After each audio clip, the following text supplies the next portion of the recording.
but could I stay up until 5 a.m. and have a sake sunrise and go watch this DJ that I don't even know what the bleep loops are? I have no idea who he is. I don't care. I'm not cool like that. But like, yes, I want to go see that artwork. I want to go expand my perspectives. I want to meet these strange humans that are wearing no clothes. Like, it's everything everywhere all at once. Hello and welcome to Here in LA, Mid-City Edition. Today, we talk with Brooke Burgstahler. Brooke is lightning in a bottle, an actress, a journalist, a resident of Mid-City, which she delightfully calls Pico. She's also the host of the Budding Mind podcast, which is all about the higher experience.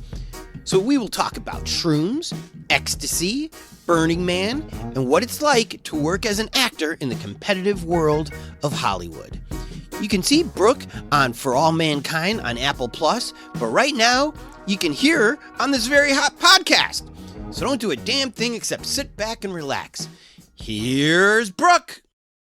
Hey everybody, I'm in Mid-City with Brooke Burgstahler. Yes. Is that how you say it? That's right, baby. Is it Swedish? Oh my God, that's so exciting. No, it's German. I've never gotten Swedish before. Well, it's close. You guys are kind of neighbors. Burgstahler. I believe it means it's like the valley the stall, like the horse stall in the valley. Oh. Burgstahler. Have you been to the motherland? I have not. Still on the bucket list. Your parents haven't. Do you have relatives out there? It's blasphemous that I haven't been. I'm angry at my parents. Thank you for bringing that up. And no, it's good to still have places around the world that I want to drop a pin at. But yeah. I've been. It's pretty cool. Yeah? Yeah. Oh, man. Yeah. No doubt. I went to Oktoberfest when I was 21. Okay, that feels like the way to do it. It's really cold, though, so be careful. Okay. Well, Brooke, we're talking to you for a few reasons. First of all, your podcast is fantastic. Ladies and gentlemen, her podcast is called Budding Mind. What's the next line? Budding Mind. You asked me what was the next line after. It's just Budding Mind. Oh, you just repeat it. Yeah.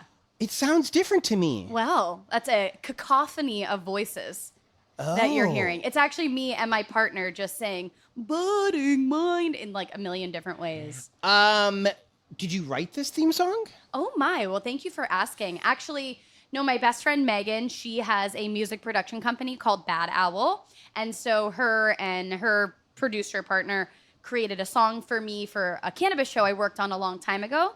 And then my partner, Jimmy, is a musical genius and was able to repurpose it, add some lyrics. And so it was like a song that needed to be born that was sitting on the back burner for a while.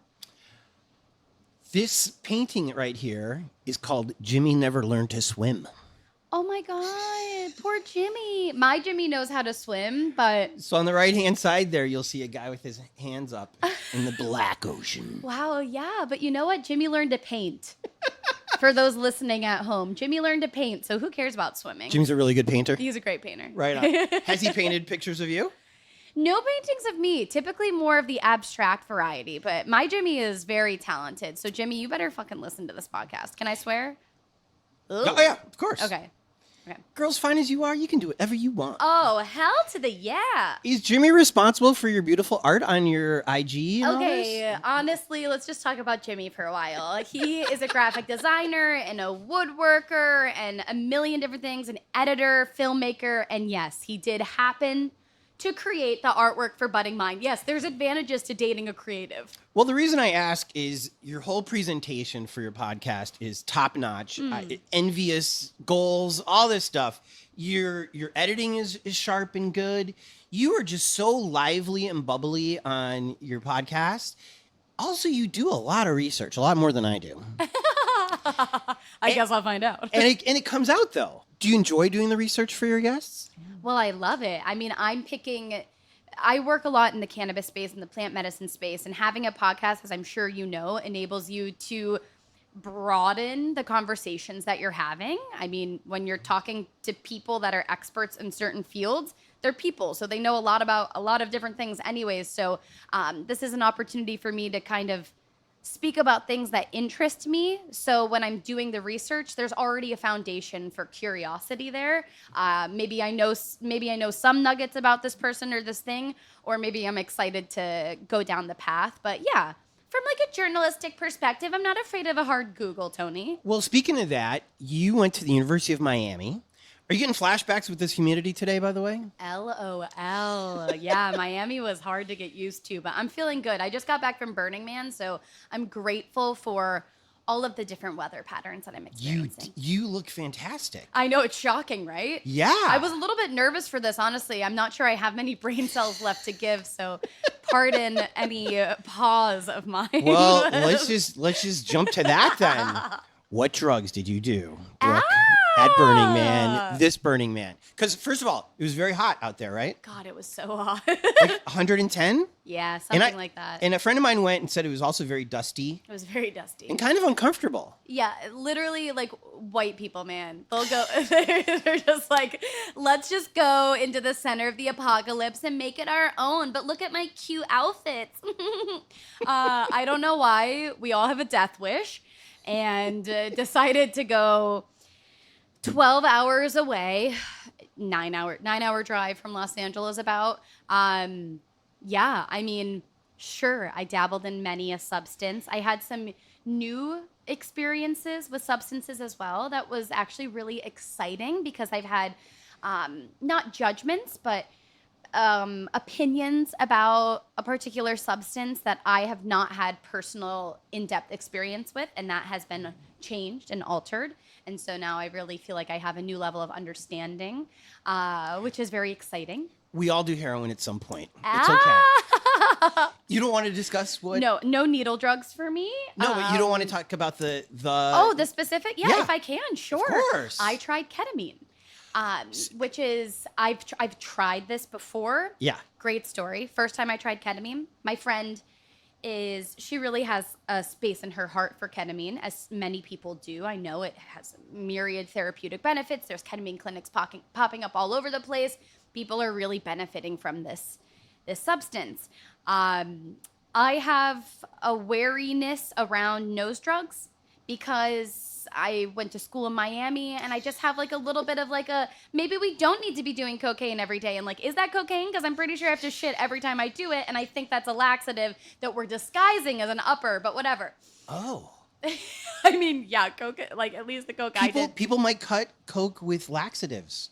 It's better than fentanyl. That's true. I mean, it's better you have to shit than you That's true. die. So, but yeah, my friend, I asked her to take me on a ketamine journey once upon a time, and she did. It was like 10 p.m. We're in my house in mid-city. The lights are low. I have like a little courtyard area before you get to my front door, which is a metal. And so we're dropping into a meditation. Candles are lit. We do our little first bit of ketamine. I'm like, what am I going to feel? And then all of a sudden we hear these banging footsteps, like thud, thud, thud, thud, thud, a banging on my metal gate and a flashlight going in through my front windows. And he goes, LAGWP, open up. And I was like, oh my God, it's LADP. The cops are here. They know I did ketamine. It was water and power. Right.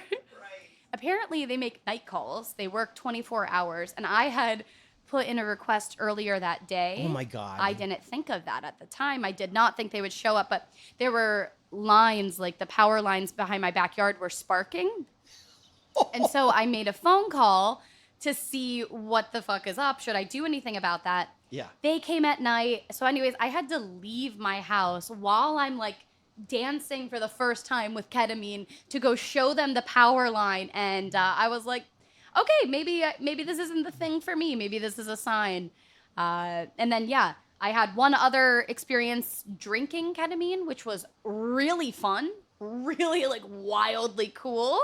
But beyond that, I would say like my first real foray was at Burning Man this week. Which seems like a really good safe space to try any new drug. Kind of, yeah. I mean, yes and no. There's so many people.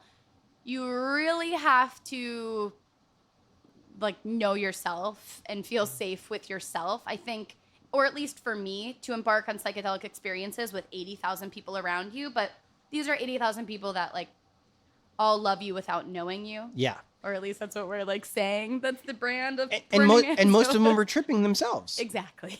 I mean, it's one of the few places you can assume. It's a playground. Like this in the Grateful Dead concert, almost everybody's... Or fish. There you go. Presumably, a Right? fish concert. Which would make me feel safe. Are there cops out there in Burning Man? Yeah, there's a lot of cops. Oh. And so that's like a lot of preparing for Burning Man. A lot of content was being pushed out, literal like PDFs, documents, videos, lawyers, people arming attendees with information about how to interact with cops because it's BLM land, so it's federal land. So even though cannabis is legal in Nevada now recreationally, it's not on this land. Oh. And there are a lot of rangers. The Burning Man organization provides a lot of security, if you will, by way of rangers. Those are your friends. Those guys are there to keep you safe. But there's a lot of undercover cops that are there to fuck you over. Undercover? Yeah. Oh, yeah. Oh, yeah, baby. So you have to be very careful about taking out substances. You can't just smoke a joint anywhere. Like, you really... What? I know. So it adds this, like, very complex layer to the experience. But it's good, I think, to inject a bit of, like, purposeful awareness into everyone. Because otherwise we are just all, like, going balls to the wall. Which we are anyway. Good. But yeah, cops are there. And that sucks. And fuck 12 is all I have to say. It definitely puts a damper on it all, but really the amount of education that I received going into the festival was like will stay with me, you know, like no, I do not consent to a search. Am I being detained? Am I being detained? Am I free to go? All of these are really good mantras to have in your back pocket as a human anywhere. So Every one of these podcasts, I learned something, and within 10 minutes, you've already taught me something. Because the only reason I haven't gone to Burning Man is I'm not crazy about that kind of music. I'm learning. You don't like bleep, blah, blah, blah, bleep. You don't like the sound of aliens having sex? Robot music isn't my thing. It but is robot. There's a lot of robots. I want to be an open-minded person, and the older I get, the less I want to be. You know, music ain't the same as it used to be. I don't want to be that guy. I also I'm from the Midwest. And I'm a little uptight. You from Chicago? Yeah. Ah. And so I realize I'm a little uptight. And so when my friend said, okay, there's this place where you get naked and you walk around the desert for 5 days. I was like, dumb. But then I was like, but is it safe to be naked? Because I want my boundaries pushed, which is another reason I'm so glad that you're here. Because you and all the other people in this higher awareness world, I feel like psychedelics and even cannabis does push our envelope, opens up our third eye, and allows us to activate parts of our brain that aren't going to happen by watching TV. And I'm totally down for that. And so it kind of makes me a little sad that this Burning Man safe space isn't as safe. Well, okay, I don't want to. Well, did you see people get arrested? Kibosh on it. I did not. I heard a story. I heard a single story. Yeah. About a potential arrest happening. But I think what's really exciting about Burning Man is it's a microcosm of the macro, right? So in the real world, we have to deal with cops. Like, there are still rules. There are boundaries. Yeah. It's definitely a safer space than anywhere else I've been on Earth to test those boundaries. I didn't have fear in me about police or anything like that. I'm also not a fucking idiot. And maybe maybe some people got to learn a lesson or two. Also, I don't think you're uptight. I'm like looking around your home and look at your beautiful art and your Bernie posters and all of this. Bernie. And if you have any inclination, curiosity to experience Burning Man, by all means, please fucking go. Really?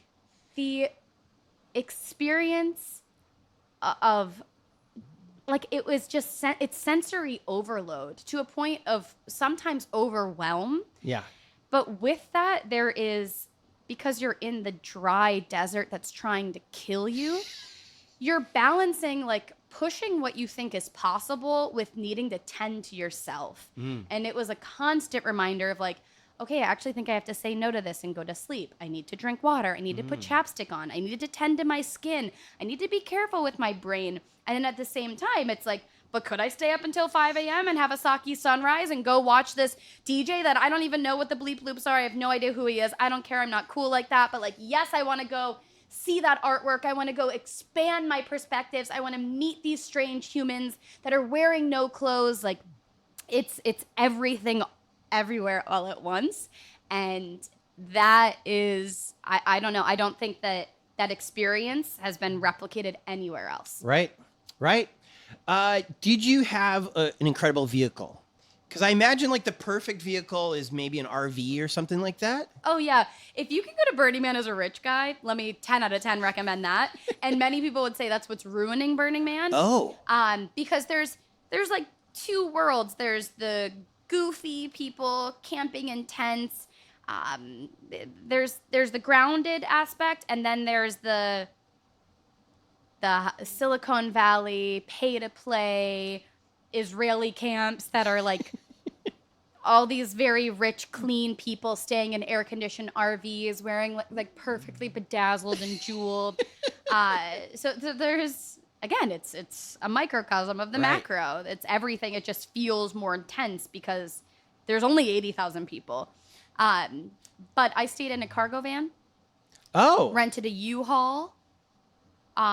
Definitely an upgrade from a tent, but I will not return without an RV. It is an elitist experience, for sure. I think like we as attendees of Burning Man need to willingly admit it is a privilege to be here. So when you say a cargo van, you mean like if like I was a U-Haul, moving... baby. Don't tell U-Haul. It was one hell of a job cleaning it. Isn't it really hot in the van? Well, we ran the AC. Oh. Yeah. Interesting. Where did you pick it up at? U-Haul. No, but what part of town? Downtown. L.A.? Yeah, downtown. So LA. you drove the U-Haul all the way out there. That's right, girl. Interesting. Yeah. Many of my friends have RVs, so that would definitely be the next step.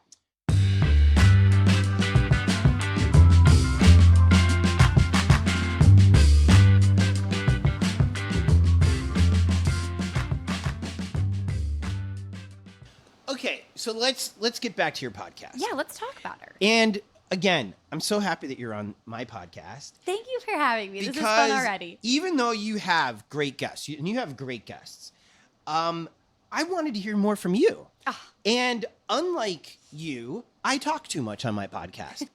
It just okay. This podcast is kind of to dispel the belief that LA is all actors and actresses of LA. Uh-oh. Yeah, let me dispel that. But you are an actress, and you've been on shows that many of us have watched. We might not have known it was you, but you've been on some hot shows. Mm-hmm. And I think it's good that we have a few actors in here because it is part of LA. Yeah. But you're doing something Sorry. you're doing something with a twist. You're doing this podcast all about higher minds. What would you call the podcast? You know, all things far out. Really, my desire with the Budding Mind podcast is to consistently push people's perspectives, mind expansion. I think when you have an open mind, you have an open heart. Mm-hmm. And at the end of the day, that's what we need the most of, you know? I agree. You don't have to agree with what I agree with. You don't have to like what this person is saying, but you do have to let them be. Well, you don't put a lot of your own opinion on here, but I guess just having them on is you blessing that you you like the porn star who's the OnlyFans girl. Oh my God, yes. You like Ophelia who grows 27 different kinds of shrooms. Yes. You know, and even the PAC CEO, who I never knew was the Weed Maps guy. Right. And I'm sorry that you weren't at that PAX event because Were you there? That's where I got to meet Zoe. Oh, Zoe. We love a Zoe shout out. We do. She's my girl. She's my queen. Everyone, go find Zoe Wilder out there in the world. She's a goddess send. How did you find her? I found her through working in cannabis. Because she's there. Because she's there. She's everywhere. Yeah. And she's always so cool. And I would see her at these events and I was like super intimidated by her. But turns out I think she's just like kind of shy. Intimidated because you could just sense that she is the center of the universe? Yeah, that she's cool, man. That she's got it together and that she's like really grounded. I think that's one of my... If you're listening to this, Zoe and her partner Mike are just so calm and cool and together. And I have phone calls with them. Whenever we have phone calls, I have to like take a couple breaths before I get on because I'm like, Brooke, you need to meet their energy. You are a psychopath bouncing off the walls. And they're just like, yeah, man, whatever happens, happens. You're not a psychopath. Ah, You're just filled with energy. yeah, I got a lot of it. What astrological sign are you? I'm a Virgo. Do you believe in that stuff? Mysterious. I do. Did you just celebrate your birthday or are you about to have I it? shall. September 19th.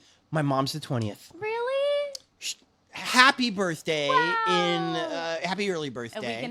We can so, yeah. God bless the Virgos in God the world. bless the Virgos, yeah. Yeah. We're good people. Yeah. We're complicated. Oh? How so? Perhaps, I'm not like an astrological know-it-all. Virgo to me is a sign that is like somewhat dismissed in some ways or like remains partially undefined for me being a Virgo. But, that's I heard you guys can be very picky. what? Your house is immaculate. What? Your outfits are always perfect and ironed and clean. And is this like anthropology? Like, Oh my God, look at you. Is it? Throwing out anthro. No, but it's close. I think it's, I actually don't remember what it is. I think it's Top Shop. okay, Yeah, at the Grove. it was at the Grove. How about Is that? it still there? How about that? I don't know if it's still there. I think it like went away for a minute and came back. And, do Yeah. you like the Grove?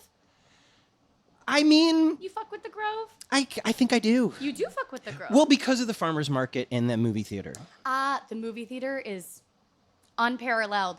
I find that so odd about LA. And you're on the east side, so maybe you have different movie theaters, but for a city that is drenched in the entertainment universe, Yeah. not a lot of killer movie theaters.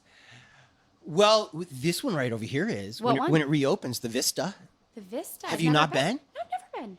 Your next BFF, Mr. Quentin Tarantino, just bought it. So you will be here. I used to live by the New Beverly Cinema. Does he still own that He one? still owns that. Since we're talking about entertainment, you're an actress, among many other things. I'm a multifaceted woman. Because in Miami, you studied broadcast journalism, Look at you. but you had a second major. What was your other major? Theater. Originally it was Spanish, but then it got hard. Were you always the girl, like, look at me, I'm going to be the star of the show? Kind of, yes. But I do believe that there's like a bit of humbleness in my personality. Which is fine. You can still Yeah, kick okay. ass. Really? You know what I'm saying? But yeah, I've always been pretty loud, outspoken. I like to talk in front of people, to people. I like to entertain. Yeah. Are you the only child? My brother passed away. Oh. Yeah. You were showing me your tattoo. Yeah. So I was not born an only child, but now I am one. Oh. But I wasn't raised like a dick. How much older was he? He was 17 when he passed away. I was 14. We were 2.5 years apart. Oh. And he passed away almost 18 years ago. I'm so sorry. It's okay. You've got a 55 on your... That was his sports number? Yeah, that was Taylor's basketball number. So cool story. He was 24.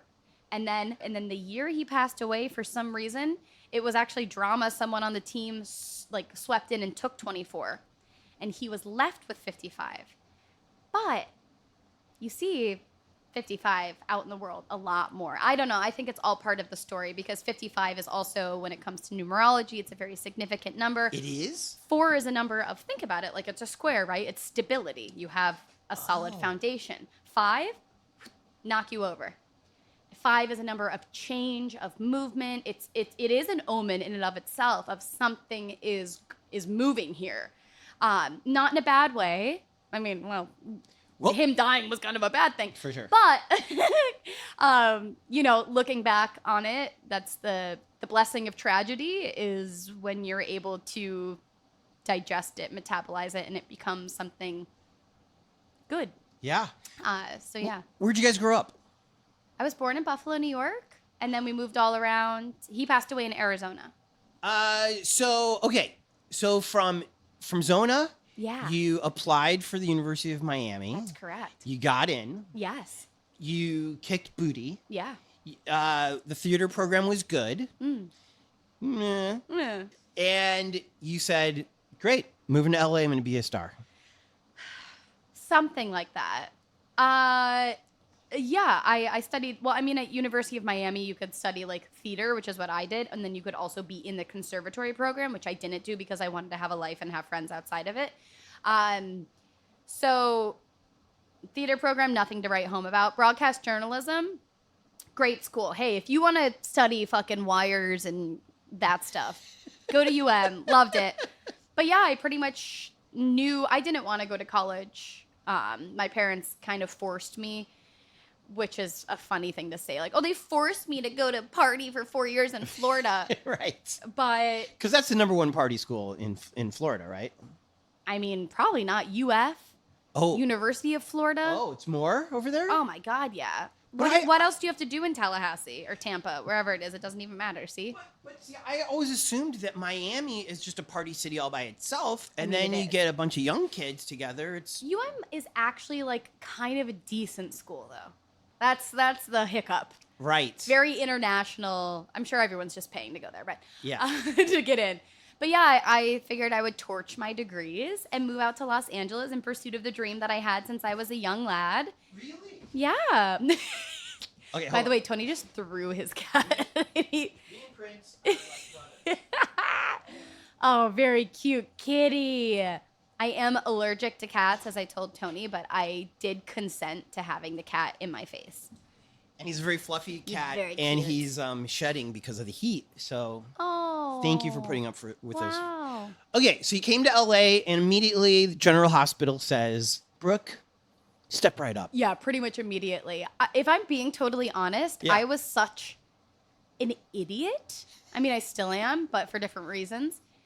When I was in school talking about moving to California, I was always going to move to LA. There was no way around it. That was my only plan after college since I entered school. I genuinely thought that I would move to LA, audition for Vampire Diaries, get scooped up by CW, and be a star. I was like, maybe like 2-3 years.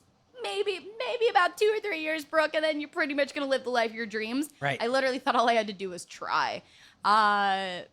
Moving to LA, very, very humbling process, a Was it? continuation of the creative expression and journey. Yeah. But you know, I'm along for the ride. Definitely have had expectations tempered for the better, you might say. Humbling because what I've seen on TV is there'll be a casting call, and you'll go into a room kind of like this with 3 couches, and there'll be 20 hot babes just like you who look just like you. Look just like me. Maybe you're dressed all alike if they give you notes about what you should wear. It's eerie. And you get like 30 seconds to wow the casting director. Mm-hmm. Is all that stuff real? All that stuff is real. I would say COVID changed one thing dramatically because we used to have to drive to Burbank. You know, I used to have to drive 40 minutes away to go do a 1-line audition, which was like right this way.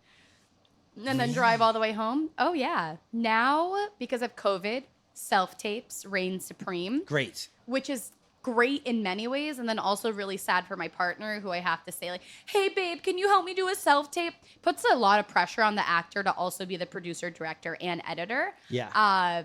But all in all, it actually is a better thing and has expanded opportunities for me, for sure. But it's so weird. I mean, trying to be an actor is so fucking weird. And when I watch shows, not that I've seen it, but like when I see Sharknado 9 is out, I'm like, am I that bad of an actor that I can't be on Sharknado 9? Like, what the fuck? God damn it. When I watch a Lifetime, I'm like, really?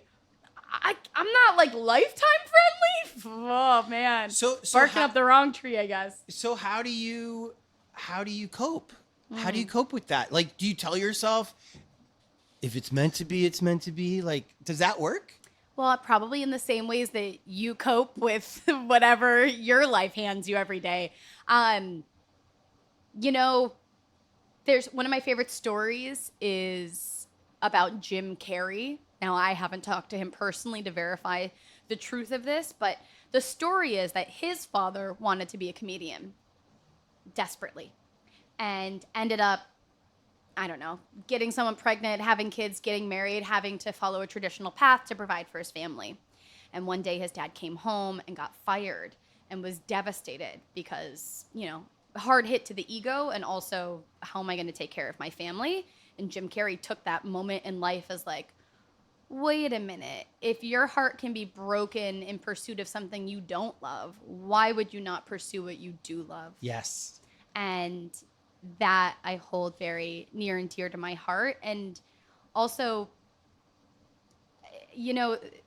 and I see a lot of this in LA too, which I actually think is fucking funny. And maybe you've seen it as well. A lot of people that came here to be actors or musicians or to become a star end up becoming life coaches or teachers or yoga instructors, or end up finding like this path of higher awareness because they've had to, right? Because they've been challenged to such a degree that they've had to find a way to cope. And in some ways, same goes for me. I mean, my skin is so fucking thick, you couldn't pierce this with a knife. Just kidding. I cry all the time. Very sensitive. But well, in sports, the best coaches were the mediocre or even bad players because they had to work that much harder for it. Michael Jordan was pretty much always really good as a pro, and so it's hard for him to relate to other pros. There you go. I love that. So maybe that's why these life coaches are doing that. Yeah, maybe that's why they're up to that. But I'm still, I have plan A is please someone cast me in a sitcom and let me live the life of my dreams.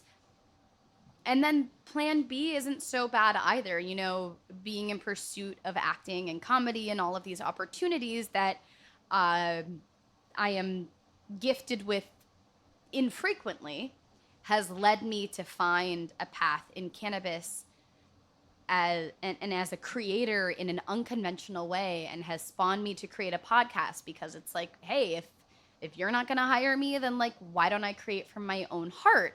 And even if no one listens to it, at least I'm making something, I'm birthing something into the world. And I believe that the universe wants us to constantly be expanding, and that is our purpose. And, you have to contribute to the expansion. And sometimes as an actor, you're led to believe that your opportunities are in the hands of other people. And that is largely true. So you have to figure out ways to work around that to still contribute to the expansion of your own life and the world around you. I love it.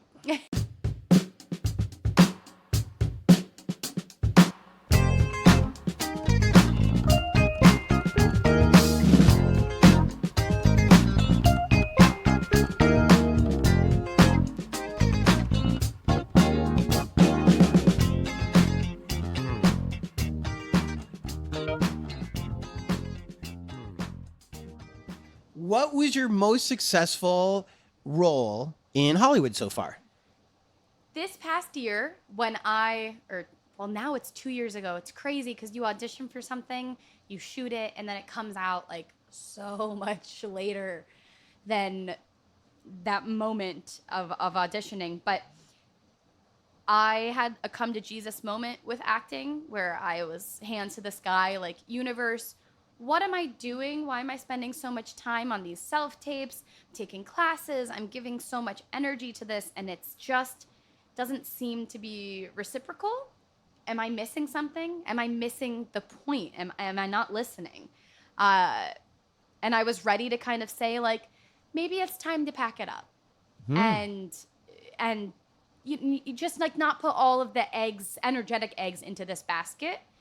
And literally within like a week or two, I was cast in 2 things in 1 week, which has never happened before to me. Hopefully it'll happen again. But it was divine timing. Yeah. And so one of them was for The Orville, Seth MacFarlane's The Orville. Yeah. It was very exciting. I had a whole line, which was right this way. You guys go check out the episode. You'll see the side of my face. Oh my God. It was a pinnacle moment in my career. On set, everyone was so nice. Oh, it was so amazing. I had to know I had one whole line, but I had to like watch for these doors to open and cue someone else to open the doors and then do this and make my mark and all of these things and then say right this way. And my voice was stuck in my throat and Seth MacFarlane said, "Hey, can you speak up? We want to hear you." And I was like, "Absolutely not. I cannot speak up. No way. I cannot. This voice does not go any louder. I am pissing myself." So that was cool. Were you in the cool spacesuit outfit? Yeah, I was in a very cool spacesuit. It's kind of wild. Like, I had to audition for it. I had to do a callback for it. I had to go in for a fitting. And then it was a day of shooting, all for one line. Tell me about the callback, though. It was all on tape. Oh, it was all, this was all COVID times. Yeah. But still, when you get okay, you have an agent, right? Yes. So the agent calls you and says, "Baby, they want you back." Baby. Is that how it goes, though? Yeah, you get an audition that comes in the form of an email. You send in a self-tape, and then, then it's baby, we want you. And then the other thing that I did was probably the most exciting thing was For All Mankind. I actually got to speak. My character had a name. I don't think I know this show. It's on Apple TV. Oh, okay. What's funny is that I had never heard of the show either, and I got the self-tape, and I was like, I don't want to do this. It's due in like a few hours. I don't want to ask anyone to do this for me. I'm over it. I don't even know what the show is. And then for some reason, I just pulled it together, did the self-tape. I ended up not needing anyone else. It was just a monologue. And then I booked it, and I was like, what is this show? Turns out it's a pretty big show. It's a really big show on Apple TV. It's about the space race. And so for a week, I went and filmed that. The first episode of the 3rd season, which is like all about the first hotel in space. And things go badly. Okay, so we need to go through seasons 1 and 2. Yeah, or just skip right to 3. Can we just skip to 3? Yeah, just go ahead and watch me. Send me the residuals. What people might not know about actors is that we get residual checks from SAG. SAG, strange union situation. But I had one line on a show called Blackish, and I still get $30 checks about every 2 months. Wow. For one line on one episode. So Tracy Ross is making big bucks. Right? I sometimes wonder, like, man, I haven't seen that actor in anything for a while. How are they paying their bills? Yeah. That's how. Residuals are insane. There's a writer who's on Instagram who talks about the whole business. And about once a month or every 2 months, he'll go through his residual checks and open them up for everybody. And he'd be like, 50 cents, $500. Oh my God, I love it. $20. And he's just super transparent about it because what does he care? You know, but he wants to tell the real story. I love that. That sometimes you'll do something and sometimes it's 20 years ago. The checks are still coming in. But he said that streamers don't pay as much as network TV. Yeah. Yeah, there's big issues there with the streaming services and how that pans out for actors right now. But that makes sense why Blackish gives you your $50. That's right, baby. Oh yeah, just play it on repeat. Get mama her dollars. Blackish is about black people. Yeah. Those of you listening from home, this is a beautiful beach blonde girl. Couldn't be further away from black. What role did you play in this episode? Annoying white girl. Did you really? Yeah. Like quintessential annoying ass white girl. Was that super fun to play? It was so fun. I mean, that show it's pretty brilliant. It's really exciting to see. Sitcoms are cheesy, for sure, but the writers are brilliant. Those are excellent minds being put to use for something pretty funny. And we were always meant to believe that it's because they all get high in that writer's room. You think so? Where was this taped at? Which? Blackish. It was at USC. Really? Yeah, they got big money, baby. It was like a college scene or something. Oh. Played a college girl. So it's kind of funny to like talk about, oh my God, tell me about the roles that you had. And they're all like, I had one line in this. But that's another reason why I do want actors on here from time to time. Because tell the truth. Well, also, I'm way into dispelling myths. And just like your expectations of Hollywood got crushed immediately, as they should, because life just isn't like As that. they need it to be, Yeah, life just isn't They like needed that. a slap. And so it takes a while just to even get that one line. Mm-hmm. And then it takes a while to get Blackish. And then after Blackish, you'll get weed money. Right? Precisely. They used to call it beer money, but we don't drink anymore. There we go. Yeah, Cali sober.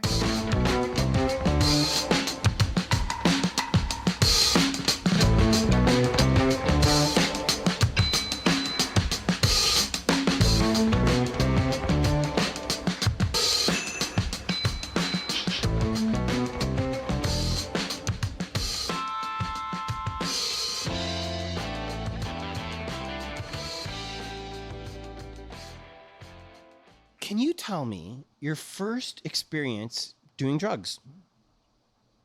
Yeah, Was it in Arizona? it was in Arizona. Trying to think. The first, if we're calling cannabis a drug, You know what? medicine. Shelby got mad at me when I said that I have issues calling it a drug because I don't look at it as a drug. Shelby got mad at you for calling cannabis a She drug. was like, "This is semantics, and I can we get beyond that?" And I was like, "Well, I would love to get beyond it, but the bad people of the world put all drugs in one box, and I don't think that that's fair. Weed has never killed anybody. Or I think maybe just reframing the word drug. It's kind of like the word whore. Like reclaiming the word whore. Women are like, why does it have to be a bad word? Like it's only associated with women who are sexually like boisterous and open. Why should that be a bad term? Drugs, it's just it's a heavy-handed word, but the things that it encompasses are not all bad. It just No. we've just sullied the name, the label, unfortunately, and then it overcomplicates. Are you friends with Mary Carry-On at all?" I know of her.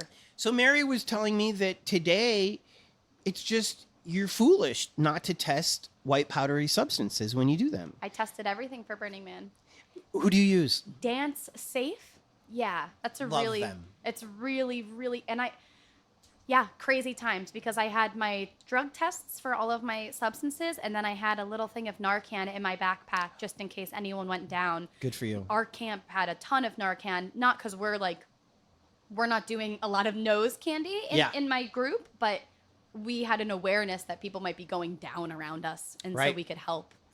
So one of the things I learned maybe 10 years ago, because I popped too many MDMA pills. Was it ecstasy or MDMA? I'm not sure. Okay. It was good, but it was taking too long to kick in. So I kept eating them. I know. And then I hopped in a hot tub. This is like the edible story. Probably. And I hopped in the hot tub. I passed out. And so the lesson that I learned was snort it next time. Even though I'm like you and I don't want to snort anything because it just seems weird. It seems druggy. But I think that's the way to go. Wow. Or you could boof it. What's that? Shove it up your ass. I'm kidding. I've never boofed anything, Brooke, but I love you. put it on the list. Germany and boofing. Maybe I'll do it all in one place. People really do this? Yeah. And you're okay. I swear I'm not being gross about this. You brought it up. Yeah. But not your gross, people are body doing it. accepts it Goes right into your bloodstream, baby. but it absorbs it up in there? Yeah. You're skipping. Even though that's the you're exit skipping door? the stomach and yeah. And you've It's an never tried this? orifice. I've never tried it. I think I'm going to have to try this. Yeah, I think you should probably. You should probably do it right now. You should do it right now. Interview over. Nice meeting you. But it's like that's like there's no plan There's B. no like reverse button on that. No. I mean, people do. I'm sure you've heard there was an era, and I bet on Earth humans are still doing this. Women would saturate tampons with alcohol and insert them, and you get fucked up. You can do that up your ass too if you're a dude. There's also like I remember a long time ago hearing about people. My mind is blowing right now. Yeah, that's right. She's laughing at my Expand mind your blowing. perceptions. Holy shit. People would take shots of alcohol and take it in their eye. Oh. And I remember that era. It was like a grand new discovery. And then people were going blind. Yeah. No shit, you idiots. Wow. But you would get super fucked up from a very minimal amount of alcohol in your eye. I'm still laughing at boofing. Yeah. And isn't boofing just like the perfect word? It's such a great word. It's kind of like it just sounds like quick and to the I point, can't believe I'm going to try this one day. moderately invasive. I can't believe you're going to try it today. I'm not going to try it today. Because, okay, here's the thing about ecstasy, which, have you discussed ecstasy on your podcast? I have not. Okay, good. But I should. Of course. You, with Ophelia, you grazed over it a little bit. Yeah. And I love how rigid she is about not wanting to do it recreationally, her drugs. Like, she's really cool, man. she's serious. And it's important to have people like that, I think, to Yeah. just be hard asses, to Because- challenge the status quo. But we went to party schools. So it's like, we want to be recreational about this. I think there's major benefits in recreational cannabis or sure. substance use. And the drug is going to decide what the trip is anyways. Yeah. So it's like, oh yeah, sure. You want to just party, Tony? Well, I'm going to teach you a few lessons along the way. Very good point. Such a true statement. For me, psychedelics have confirmed the spiritual essence, connectivity, and the magic of life in a way that nothing else can. I grew up obsessed with Sabrina and reading about witchcraft and Harry Potter. I was like, oh, I just want to have a wand and clean my room. Like, this looks so cool. And I've realized as an adult that the magic that I have sought is real and all around me and accessible through psychedelics. Wow. Maybe I don't have a wand to clean my room, but it's like the trees are talking. It's a little bit cooler, Sabrina. You're not a goth, emo, dark person at all. No. But would you want to? Do you dress up as a witch on Halloween and stuff? Like, do you like that? Oh, I'm down to get fucking weird, my dude, for sure. Like, are we gonna have a full moon ceremony where I'm naked, covered in blood? Like, sure, let's go. But I tend the occult interests me. Really? We dabble in the mysterious, the conspiracies. Oh yes, the darkness. I accept the shadow. I do not spend all my time there. Right. Yes, but I think especially moving to LA. God, it's really funny the transformation that I've underwent. But I feel like when you move to LA, basic bitches find the law of attraction, and they're like, I'm manifesting everything. And it's so annoying. And I was one of those people for a long time where I was like, I need to be positive all the time, and everything I say needs to be rainbows and butterflies, and everything is perfect all the time. I promise. I know it is. And I remember my mom being like, it's okay to have bad days. And I was like, no, it's not. It means I'm doing something wrong. Now, years later, I realize that, yes, rainbows and butterflies, but the darkness and the weird and the creepy crawlies are part of it all too. And I think that's another thing that psychedelics has taught me is existence is a full circle and everything fits inside of that circle. And even if you prefer one side of that circle, you're still in the same space as all of the weird shit. So at one point or another, you have to look at that and realize the whole is the whole, and you cannot escape the whole. Right? Yeah.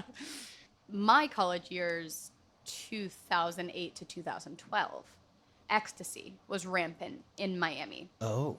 Started with the Pressy pills, which was a different era of the substance, if you ask me.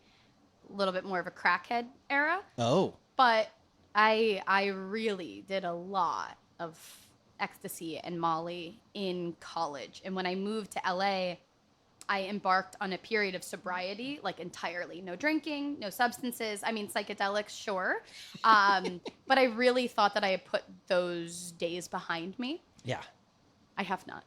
I have since been reborn, a new relationship with Molly, but because very much a party substance for me, for sure. But okay, what are the aspects of Molly that you just couldn't live without? Well, probably what made me return to relationship with Molly were friends that were doing it. Oh. So you could say a bit of peer pressure of, well, if they all like this, what is my big gripe with it? And I think my gripe with anything, I get very judgmental about things that I deem unhealthy, even though I am not a pinnacle of health. You can always be healthier. Yeah. But I was kind of in the camp of like, I'm pretty sure I've like reduced my brain's capacity as far as it can go. I probably shouldn't do this anymore. Misinformation about what ecstasy does to your brain, but Really? It doesn't hurt it as bad as we were told it does? I literally was like, it's taking ice cream scoops out of my brain. No, it's not doing that. I mean, any substance that you abuse is going to deteriorate your system in some capacity, but there's a lot of things that you can do before, during, and after an MDMA experience to help recoup the facilities that you've lost. Yeah. Like I'm taking 5-HTP post Burning Man right now to help my serotonin levels regulate. 5-HTP. Mm-hmm. Don't know what that is. It is a vitamin that you can get at CVS. You shouldn't get it at CVS because they sell shit products, but you can... GNC? Probably a little bit of an upgrade. Koreatown? Vitacost.com. It's called Vitacost? Vitacost. I mean, it's like a vitamin website that I get stuff from. But 5-HTP, I believe it's a naturally occurring compound in your body, and it helps to regulate your serotonin production. Because what MDMA does is it floods your serotonin that's in your body. It floods it all out so that you have one hell of a good, happy time. Yeah. But then afterwards, you're depleted. Right. So if your body doesn't have the resources to recoup that serotonin, you can get like a little supplemental boost in the form of 5-HTP. You can also take magnesium because Molly can be really hard on your muscles, like clenching of the jaw, tightening, so magnesium's really good. I mean, there's lots of nice things that you can do for your body. And I think this is an interesting, you're like opening my mind right now to something that many people are privy to. There is a more supportive way to use MDMA that acts as an enhancer to your life, not something that like crashes you at a party, that you like run yourself into the ground to have a good time. Okay, so let's go back to Special K. Okay. Because that's a drug I know nothing about other than Lamar Odom. Are you familiar with this? Lamar Odom, the basketball player who was dating a Kardashian for a while. Yeah, that sunk all the way downhill for a minute. He went all the way downhill, and on his way back up, learned about ketamine treatment, where he goes to a real doctor who puts him in almost a barbershop chair. Like, it looks really comfy, like a warm blankie. Turns down the lights. There's great music, and gives him some fucking Special K. I would be terrified. Should I not be terrified of this? You should not be terrified. Great. Particularly any kind of clinical setting for a psychedelic experience.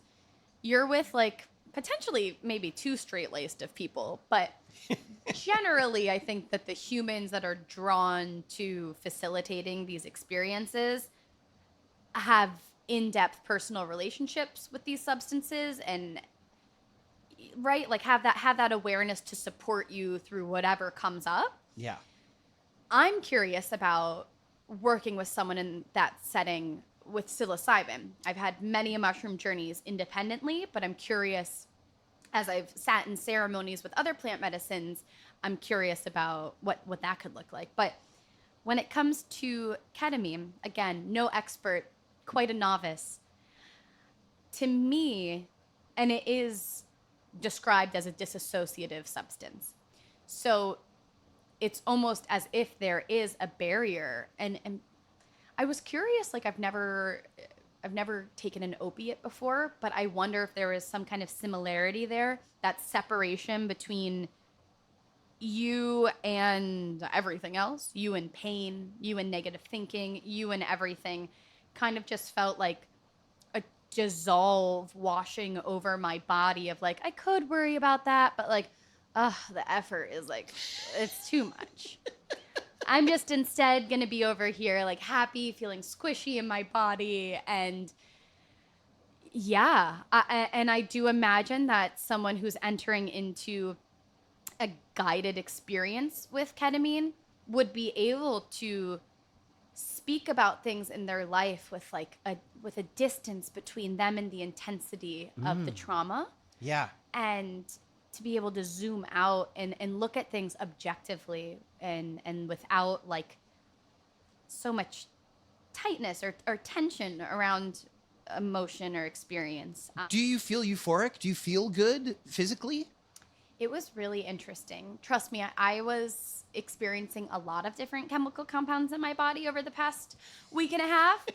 But the ketamine, in conjunction with MDMA, really helped to ground down like the intensity, kind of like the spiked energy that MDMA can sometimes come with. Yeah.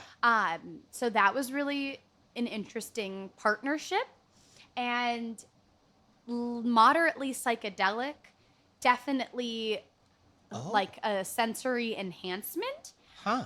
The weirdest part to me was probably the loss of like control of my body is really what it like. I was dancing and I was like, wait, where are my legs? Who is moving my legs? Wow. I did an experiment with myself where I got low, Tony. I got low. I was getting low and then I stayed there. I stayed in like a squat essentially on a dance floor dancing. Yeah. And in my head I was like, this should be burning by now. This should be like pretty difficult to be in this squat. Yeah. Nothing. No pain. No, I was like mind blown. And then I thought, well, surely tomorrow I'll be sore. That also didn't happen. So it was kind of like, you know, like exercising underwater. You're like able to do more than you should be able to. And perhaps that's that separation of like what you think you can't do is actually an illusion.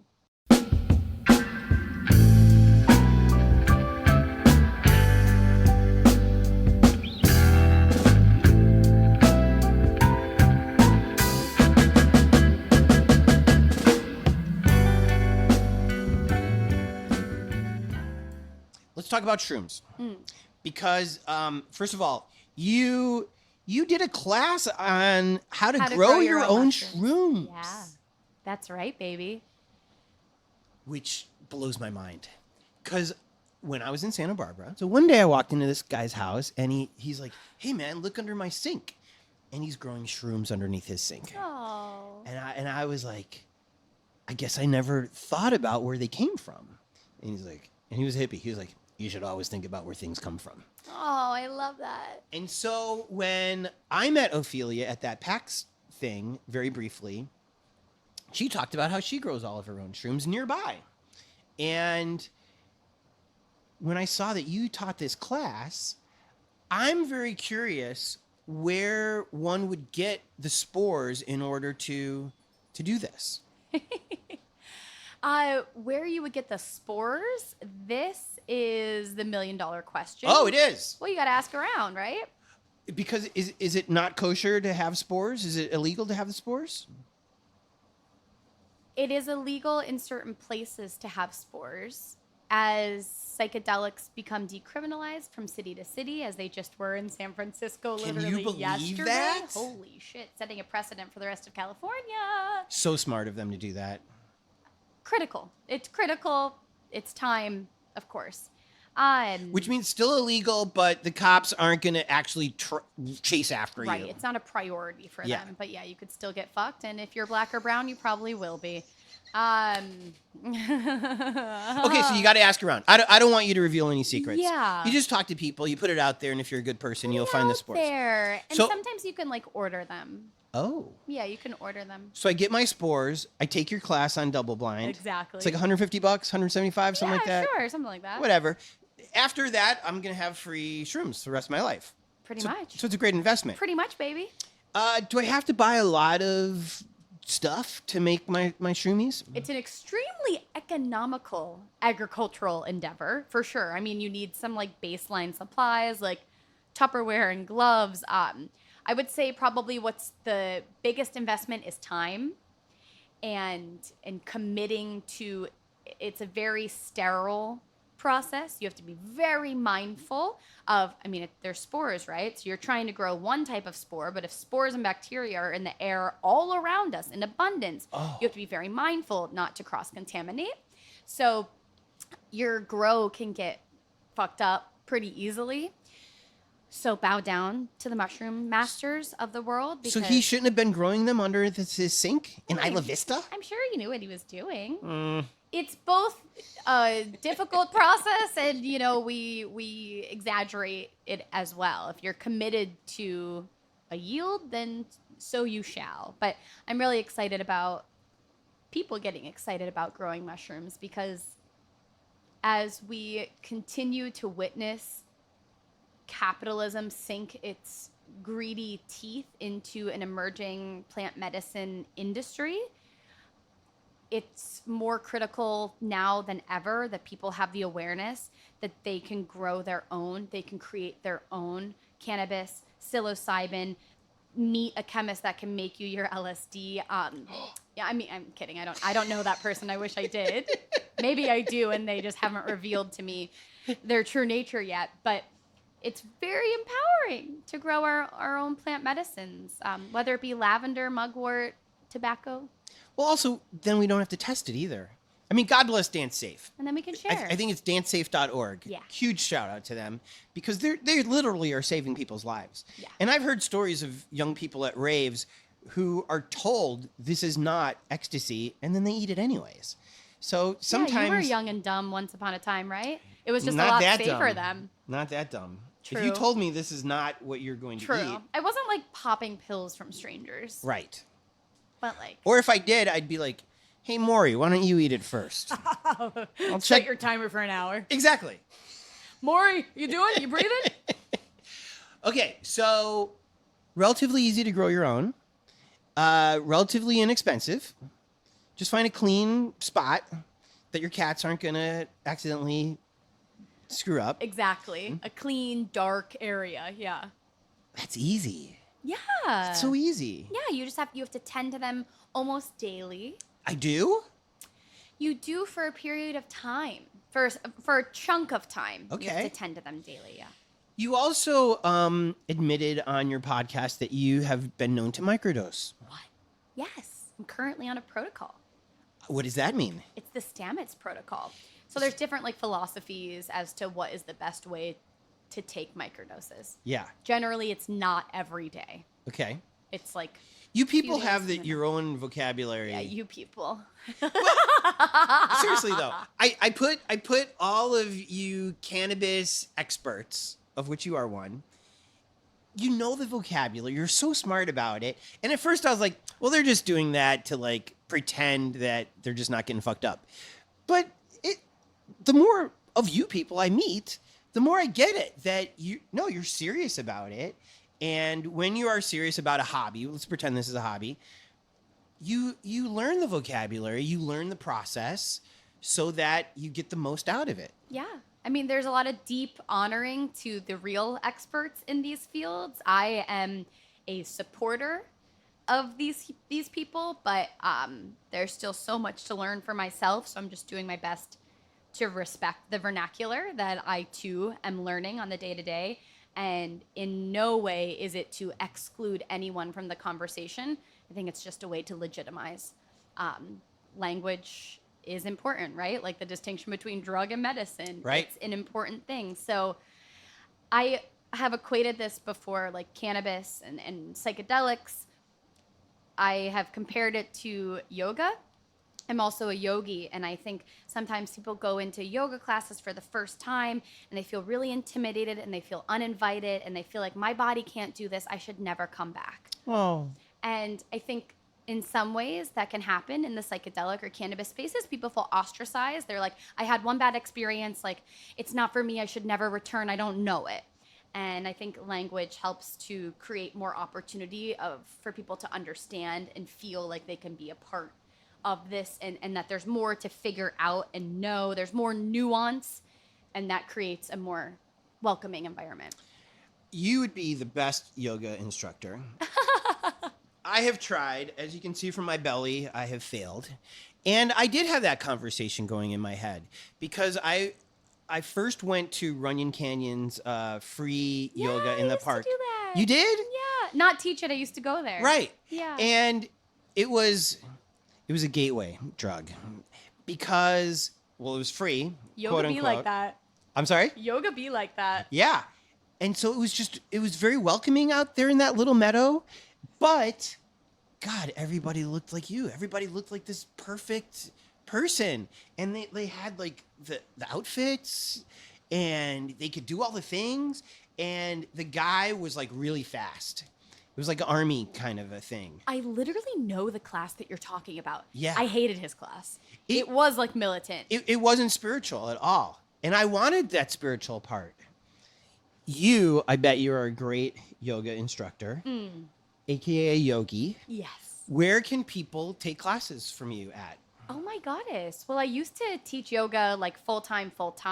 I'm just now getting back into the swing of things as a way to soothe my soul and expand my offerings. So right now I am teaching exclusively at Light on Lotus, which is the best studio in Los Angeles in Mar Vista. It's on Venice, and it's an incredible space run by a woman named Kate Dunn. She is a absolute yoga wizard. They do teacher trainings, and there's lit yoga classes there, which is cannabis-infused yoga every once in a while. And that's right, girl. Yes, I know. Life is Lit, wild. like the double entendre of being lit. Yeah. My like friend that. Hannah Mason started lit yoga, and it is a cannabis-infused yoga practice. And so that means everybody just lights a joint at the beginning of the day? Yeah, you start off by smoking and letting it ground down into your body, and then you move through a traditional yoga practice. Brooke. I know, life is wild, right? Okay. There's so many colors you can paint with. That too, though. But like the idea that all these girls in Lululemon are just like smoking weed first and like hotboxing that room and then going and do their thing is what people want. Yeah, hot chicks get high too. Right. But like secretly in their car before they go over to the thing. You guys are like, oh, what do you got? Yeah, oh, I've out got of the shadows.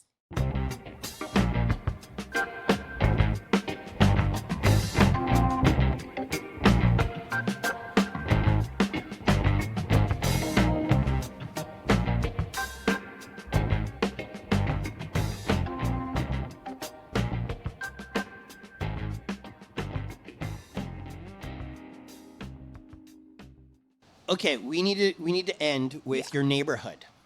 Great. Because this is a podcast about neighborhoods. I know. We hardly talked about Pico. I mean, okay, you call Mid-City where you live. I call it Pico. I have mad Pico pride. I actually ran for the Pico Neighborhood Council, but then it got like a little too exhaustive, so I dropped out. Have you been to neighborhood council meetings before? A digital one, and it was so fucking boring. It's not for you. It's not for me. This personality. No. No way. No. Okay, tell me about your neighborhood that you like. Oh my goddess. Pico. Mid-city. It's a bit of a no man's land, if you will. I live by an abundance of auto body shops. And sometimes when I'm in my beautiful backyard that I can afford because I live in mid-city no man's land, I have to go inside because I can smell chemicals from the auto body shop spraying. It is not great. But at night, after 8 p.m., Pico is silent. Oh. And the homes in my area, lots of single family, like first time homeowners. There's actual kids like in the neighborhoods, and it is centrally located. I've got friends on the west side, friends on the east side. Anything that I'm doing in Hollywood, like I feel like I'm at the center of Los Angeles. Yeah. And I'm not, it's never like a no that's too far because I'm really not in one place. It's undefined. Yeah. But I happen to have a lot of friends that have moved to the area or that now live in the area that makes it really feel cozy and homey to me. And I love Pico. I'm so proud of the area. We have amazing restaurants like Bloom. We have My Two Cents. We have Paper or Plastic, the greatest coffee shop in Los Angeles. We have Damn Good Coffee. We've got the cannabis dispensary, the grocery, La Brea Collective. You know, it is like a very slow roll neighborhood. I don't know if it's ever going to pop off like I desire it to, but Pico will always have a place in my heart. That was the perfect presentation for Good a neighborhood. ad, yeah. What is your flower of choice when you go to these dispensaries? I don't often because I'm a cannabis influencer, so people give me weed. Poor girl. I know. When they give you your little box, what are you hoping is in that? cannabinoid-rich flower. I smoke flower exclusively. I like to roll my own joints and spliffs with some gorgeous homegrown tobacco as well. I know, blasphemous coming from a cannabis girl, but I love it. I put herbs in my cannabis as well. Raspberry leaf, rose, lavender, peppermint. Let's go. But I'm looking for flower grown by someone who is well-versed in cannabinoid and terpene profiles. I want that information. I'm not just looking for high THC potency. That is something that cannabis companies are misleading people into believing is important. I want CBD, CBG, CBN. I want all the acronyms available in my flower. I want to know that it's terpene forward. I tend to really like woodsy, like pinene, beta-caryophyllene. I like the spicy, more grounding cannabis because I am such a firefly that I like my weed to bring me back down to earth. I don't need anything to like put me higher in my head. Yeah. So that tends to be where I lean. And I really love a brand called Lake Grade, which is sun-grown flower in Lake County. Fucking amazing. And then they have a sister company, Fume, that has been really good to me. So I'll shout them out. I love them. Lake Grade. Lake Grade. Lake Grave? Lake Grade, like a Lake grade in Grade. school. Okay. A, B, C, D. And Give it an A+. And who is the company that takes care of you? Fume. Fume. Fume. So that's like Lake Grade's sister company. That's a little more like highbrow, like really for the flower aficionado. That's your steez. I don't know much about terpenes. Is there a magazine or an article or a book I should read to like learn about this? Well, you can watch an episode of The Daily Squeeze where we talk about terpenes, but essentially terpenes are things that have existed far beyond them being used in cannabis vocabulary. Terpenes are aromatic compounds found in plants.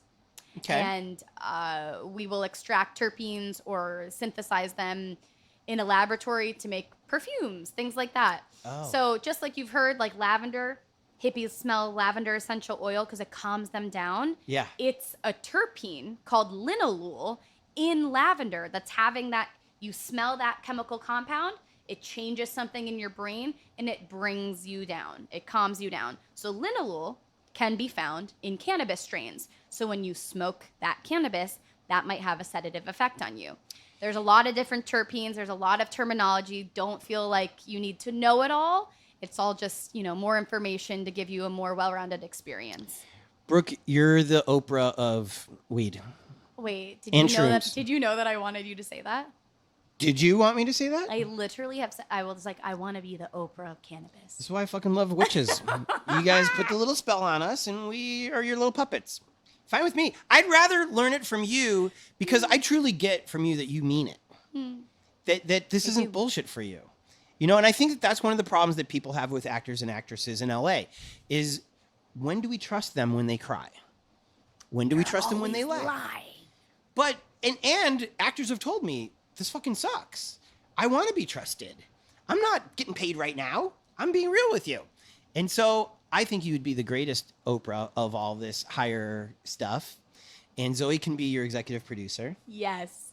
And you'll be my first guest. No. What I will do is I will have Jordan be your band leader, my producer. Okay. You hear that, Jordan? Hope you liked listening to this. Brooke, this has been an absolute delight. Do you have any other shout outs before we go?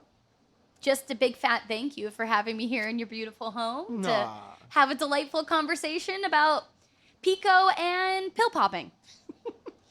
Well, we will see you at the next Burning Man. Okay. Boof you later. How great was Brooke? You know who we'd go to Burning Man in a giant RV and do it all wrong with? Our Patreons. When you stoke us, you're saying, Tony, Jordan, today you taught me about boofing. Have some money. So shout out to our Patreons. Nancy Rommelman, Sean Atlow, Matt Mills, Sean Wallace, Greg and Molly, Jamie Taylor, Mark Johnson, who just saved here in LA.com. Thank you, Mark. Kira Ann, Barney Granke, Ben Welsh, Jen Adams, Trevor Wilson, Bree Wild, Dougie Gyro, Christina Up North, Robin Carey, and Adam Shorn. Want to support this fine podcast that features beautiful souls like Brooke? go to patreon.com/hereinla and just keep on giving. Also, shout out to our Angelinos. To be an Angelino, all you have to do is pay Palace $25 or more, and we will list you on the Here in LA website or the Medium blog forever. Just PayPal that hard-earned cash to busblog@gmail.com. Want to support us, but you've spent thousands on Burning Man? You can still help. Post your favorite episode on your Facebook. Post two? Tweet something nice about this. Anytime you see me tweet about an episode, just retweet it. It's a click. Let's hear how the click sounds. Bloop. And for God's sake, tell your friends.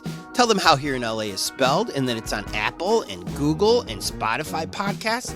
It's even on Amazon podcasts. Here in LA is produced by myself, Tony Pierce, and a man who I want to see play trumpet nude next to a giant burning image of a man playing trumpet nude, Jordan Katz. Editing, mixing, and music supervision by Jordan Katz. Songs by Orgone and Jordan Katz. Special thanks to Cindy for creating the logo, Jen for inspiring this, and Zoe Wilder, who has now given this podcast 2 amazing guests and has just celebrated a birthday. Happy birthday, Zoe. Always test your powdery drugs.